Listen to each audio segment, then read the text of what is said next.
17장을 강의하도록 하겠습니다. 에스겔서 17장을 읽어가면 참 난해하고 어렵다, 그런 생각이 듭니다. 오늘 제가 되도록이면 쉽게 접근해서 이 17장을 해설해 드릴 테니까 여러분 본문에 집중하시기를 바랍니다. 유다의 마지막 왕은 시드기야였습니다. 이는 다윗의 마지막 혈통이었는데 눈알이 뽑혀서 짐승처럼 끌려서 바벨론으로 포로되어 갔던 왕, 거기서 죽게 되는 비참한 왕이었습니다. 그런데 유다의 마지막 왕 시드기야는요, 바벨론이 유다를 거의 다 점령하고 요시야의 아들 가운데 세웠는데 바벨론 세력을 의지하지 않고 자꾸 애굽을 의지하는 거예요. 여러분 한번 생각해 보세요. 여러분이 세운 왕 시드기야가 다른 세력들에게 군사를 요청해서 나를 대적하려고 한다. 가만히 놔두겠어요? 가만히 놔 안 두겠죠. 이 시드기야가 어떻게 해서든지 바벨론의 속박에서 벗어나려고 했습니다. 그것은요, 이 국수주의자의 자세에서는 통할지 모르겠지만 국제 정세에도 통하지 않고 그 시대 동시대에 예언했던 예레미야의 예언과도 반하는 것이었습니다. 예레미야는요, 이렇게 말합니다. 항복하는 것이 하나님의 뜻이다. 매는 맞는 것이 하나님의 뜻이다. 매를 피하려고 하면 안 된다라고 이야기를 했습니다. 그래서 그는 예레미야에 의해서 선포된 하나님 말씀을 무시하고 바벨론을 배반하는 음모를 꾸미기 시작합니다. 그러나 그것은 하나님을 거부하는 행위였습니다. 따라서 하나님께서는 이 17장에서 두 독수리와 한 포도나무의 비유를 통하여서 시드기야의 죽음과 왕국의 파멸을 엄중히 선포하고 계신 것입니다. 어려운 내용이기 때문에 먼저 요점을 이야기하면 두 독수리는, 첫 번째 독수리는 바벨론이고 두 번째 독수리는 애굽입니다. 포도나무는 유다를 상징한다, 그렇게 여러분 보시면 되겠습니다. 오늘 1절 2절 말씀을 보니까 인자야 너는 이스라엘 민족에게 수수께끼와 비유를 말하라, 그렇게 말씀하고 있습니다. 자, 에스겔 선지자는 명령을 받았습니다. 이스라엘 민족에게 수수께끼와 비유를 말하라는 지시를 받았습니다. 여러분, 수수께끼는 무엇입니까? 뜻을 감추거나 그 뜻을 확실히 알지 못하도록 불명료하고 난해한 말을 하게 되는데, 이것은 전달하고자 하는 진실을 잘 드러내지 않으려고 할 때 수수께끼를 내는 것 아닙니까? 그러면요, 비유는 무엇입니까? 새롭게 드러냄으로써 강조하는 진실을 더욱더 명료하게 해주기 위해서 비유를 내는 겁니다. 자, 수수께끼는 드러내지 않으려고 하는 거고 비유는 드러내려고 하는 거고, 이 두 가지를 이스라엘 백성에게 말하라 라고 말씀하고 있는 것입니다. 하나님께서 인자 에스겔에게 내 메시지를 수수께끼와 비유로 전하라고 하신 것은 그들이 이 말씀을 주목해서 듣고 더 깊이 마음에 새기며 기억해서 다른 사람들에게 알리게 하기 위함이었습니다. 믿는 우리들에게 가장 중요한 신앙적인 자세가 있습니다. 그것이 뭐냐? 하나님의 말씀을 주목해 듣고 깊이 마음에 새기며 다른 사람에게 전하는 것입니다. 할렐루야. 여러분, 이것보다 더 중요한 것이 없습니다. 사람의 말을 주목해 들으라는 것이 아닙니다. 하나님의 말씀을 주목해 듣고 그 하나님의 말씀을 마음 깊이 새기면서 그 하나님의 말씀을 다른 이들에게 전하는 삶을 사는 것이 믿는 우리에게 가장 중요하다. 여러분은 어떻습니까? 여러분은 그렇게 하고 있습니까? 하나님의 말씀만 주목해 듣고 하나님의 말씀을 마음판에 새기고 하나님의 말씀만을 말하기를 원하는 우리가 될 수 있어야만 되는 거예요. 자꾸 우리는 내 말을 하려고 한다. 자, 1절 2절은 어려운 것 아니었습니다. 인자야 너는 수수께끼와 비유를 풀어서 그들에게 전달하여라. 그 비유의 내용, 수수께끼의 내용은 이런 것이었습니다. 쉬운 성경으로 함께 읽어보겠습니다.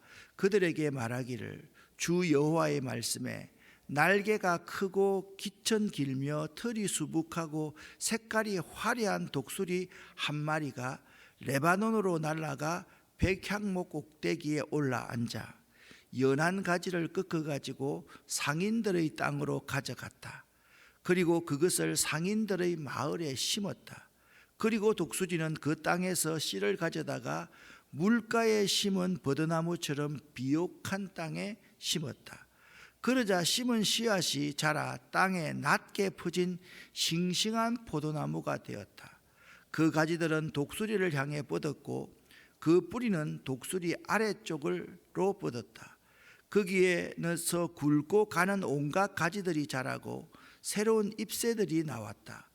또 날개가 크고 깃이 많은 큰 독수리 한 마리가 있었다. 그런데 그 포도나무가 뿌리를 그 독수리 쪽으로 뻗기 시작했다. 그 독수리에게서 더 많은 물을 받으려고 가지들도 그 독수리를 향해 뻗어나갔다. 그 포도나무를 물가에 비옥한 땅에 심은 것은 가지를 무성하게 하고 많은 열매를 맺어 풍성한 포도나무가 되게 하기 위함이었다. 쉬워요? 어려워요? 진짜 어렵습니다. 그런데 쉽게 우리가 한번 접근을 해보기를 원합니다. 가장 사나운 맹금류에 속하는 커다란 독수리가 레바논을 덮치고서 백향목의 가장 높은 가지를 부러뜨립니다. 그는 연한 가지 끝을 꺾어서 상인들의 성읍에 놓아둡니다. 바벨론 왕 느부갓네살은 사로잡아온 여호야긴 왕을 대신하여서 그의 삼촌 시드기야를 유다의 왕으로 세웁니다. 수양버들은 백향목과는 달라서 낮게 퍼지지 않습니까? 이것은 시드기야 왕 때에 바벨론의 속국이 된 유다 나라를 비유합니다. 큰 물가는 유다 땅을, 유다는 포도나무로 비유가 됩니다. 바벨론의 속국이 되어 이제는 바벨론에게 매여 있을 수밖에 없음을 나타내 준다라고 여러분 보시면 될 것입니다. 자, 그러면 여러분과 제가 이 본문의 비유를 한번 설명을 한번 해보도록 하겠습니다. 자, 유다에서 가장 유명한 왕 가운데 한 사람을 들으라 하면 이 요시야 왕이었습니다. 요시야 왕은요 정말 믿음이 있었는데 이 요시야 왕이 전쟁에 나가서 죽어버립니다. 그러니까 그때부터 유다는 사실상 망하게 된 거예요. 그러니까 요시야 왕의 아들이 여호아스하고 여호야김하고 시드기야 이 세 사람이 요시야 왕의 아들입니다. 여호야긴은요 긴이니까 요건 여호야긴은 여호야김의 아들입니다. 그러니까 지금 무슨 말씀을 하고 있는가 하면 이겁니다. 여호야긴을 바벨론 왕이 포로로 잡아갔습니다. 잡아가서 요시야의 막내 아들인 시드기야를 왕으로 세웠습니다. 그러면 가만히 한번 생각해 보십시오. 바벨론 왕이 이 시드기야를 왕으로 세웠으면 시드기야가 누구 말을 들어야 됩니까? 바벨론의 말을 들어야 되잖아요. 그런데 시드기야는 자꾸 아래에 있는 애굽에게 도움을 청해서 바벨론 손에서 벗어나려고 하고 있다라는 점입니다. 오늘 본문 말씀에 바벨론이요 백향목 나무인 레바논을 덮쳤다, 그렇게 말씀을 하고 있습니다. 이 백향목은요 키가요 40m 정도까지 뻗어 올라가는 나무입니다. 그런데 이 백향목과 이 나무를 한번 비교하면, 수양버들을 한번 비교해 보십시오. 비교가 됩니까? 비교가 안 됩니까?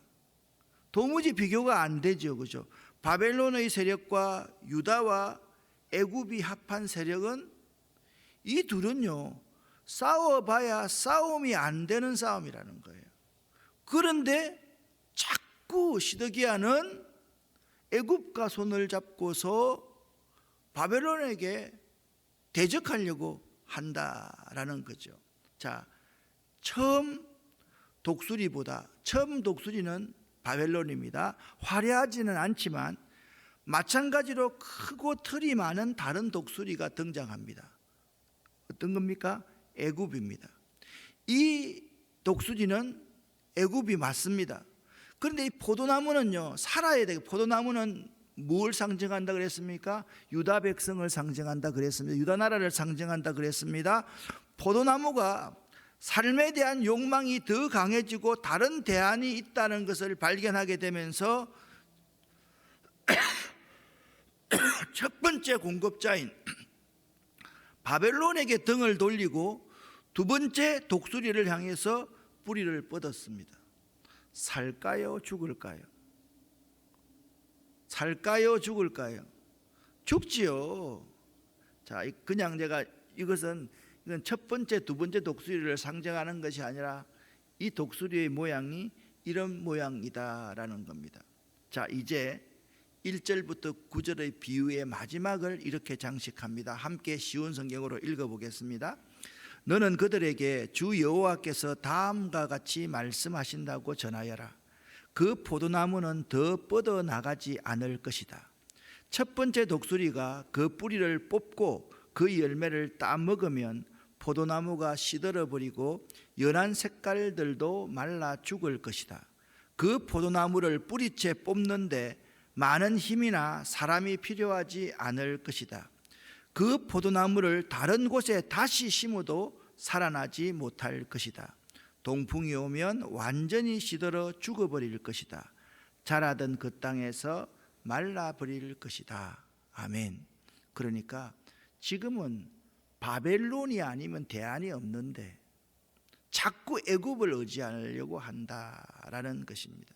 이 비유에 대한 장황한 해설이 11절부터 21절까지 나옵니다. 자, 여호와께서 또 말씀하십니다. 너는 반역하는 유다 족속에게 물어봐라. 너희가 이 비유를 깨닫지 못하겠느냐? 그렇게 물어봐라. 비유가 도무지 깨닫지 못해. 근데 이해가 되잖아요. 바벨론에게 항복하는 것은 너희가 죄를 지어서 심판을 받는 거기 때문에 이 매를 피하지 말아야만 한다, 그 말씀 아닙니까? 그래서 오늘 13절 14절 말씀을 보면, 제가 이거 쉽게 하려고 좀 노력 많이 한 거 알겠죠, 그죠? 예, 한번 보십시오. 요게 이 첫 번째 이 독수리가 바벨론입니다. 이 두 번째 이 독수리는 좀 호전적이 아니라고 제가 따붙이게 해가지고 애굽입니다. 지금 시드기야가 누가 왕으로 세웠다고 그랬습니까? 바벨론이 왕으로 세웠는데 이 시드기야가 자꾸 애굽의 도움을 구하려고 그렇게 한다라는 거죠. 여러분이 바벨론 왕 느부갓네살 같으면 열 받겠어요? 여다 안 받겠어요? 눈알 뽑아버리겠어요? 뽑아버리지 않겠어요? 짐승처럼 끌고 가겠어요? 끌고 가지 않겠어요? 지금 이것을 분명히 말씀하고 있는 거예요. 그는 왕족 중 한 사람을 세워 언약을 맺고 충성할 것을 맹세하게 했다. 이게 누굽니까? 시드기야 아닙니까? 그는 또 이스라엘 지도자들도 붙잡아갔다. 이는 이스라엘을 힘없는 나라로 만들어서 다시는 강한 나라가 못되게 하고 바벨론 왕과 맺은 언약을 지켜야만 살아남을 수 있는 사람이 누구라고요? 시드기야 왕이다. 그런데 언약을 어겨버리는, 다 그렇게 말씀하고 있는 것입니다. 그래서 15절에 묻습니다. 이스라엘 왕이 살아남을 수 있겠느냐? 죽죠. 그렇죠? 그런 일을 한 사람이 피할 수 있겠느냐? 못 피하지요. 언약을 어기고도 살아남을 수 있겠느냐? 살아남을 수 없다라는 겁니다. 자, 결론을 냅니다. 함께 읽습니다. 나 주 여호와가 말하노라. 나의 삶을 두고 맹세하지만 그는 바벨론에서 죽는다. 바벨론 왕이 그를 이스라엘 왕으로 세웠지만 그가 맹세를 어기고 바벨론 왕과 맺은 언약을 깨뜨렸으므로 그는 바벨론 땅에서 죽을 것이다. 누가요? 시드기야 왕이. 이해되죠? 그죠? 계속 읽습니다. 바벨론 사람들이 토성을 쌓고 예루살렘을 공격하여 많은 사람을 죽이려 할 때에 애굽 왕은 강한 군대와 많은 군사들이 있어도 이스라엘 왕을 돕지 않을 것이다. 이스라엘 왕은 언약을 어김으로써 맹세를 업신여겼다. 그는 손을 들고 바벨론 왕에게 충성을 맹세했지만 이 모든 악한 일을 했으므로 형벌을 피할 길이 없을 것이다. 그러므로 나 주 여호와가 말한다. 나의 삶을 두고 맹세하지만 내 맹세를 무시하고 내 언약을 깨뜨린 이스라엘 왕에게 반드시 보복할 것이다. 내가 그 위에 그물을 쳐서 내 덫에 걸리게 하고 그를 바벨론으로 끌고 가서 내게 대항한 모든 죄를 심판하겠다.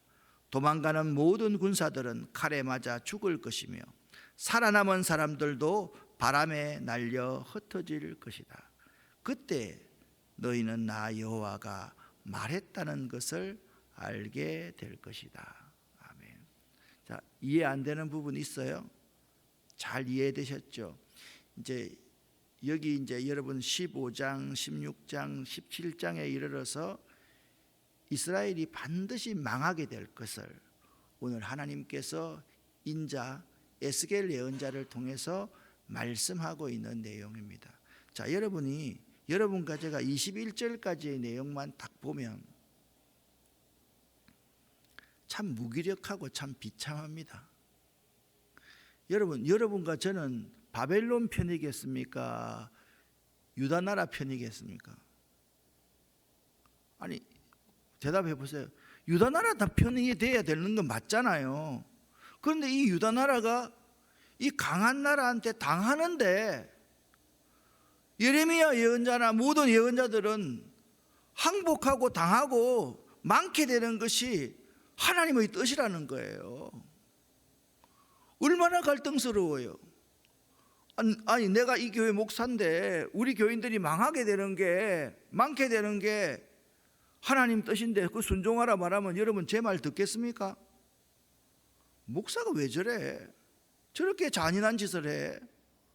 그런 말 할 거 아니에요. 그런데 오늘 17장에 여기 21절까지 끝나지 않다는 거예요.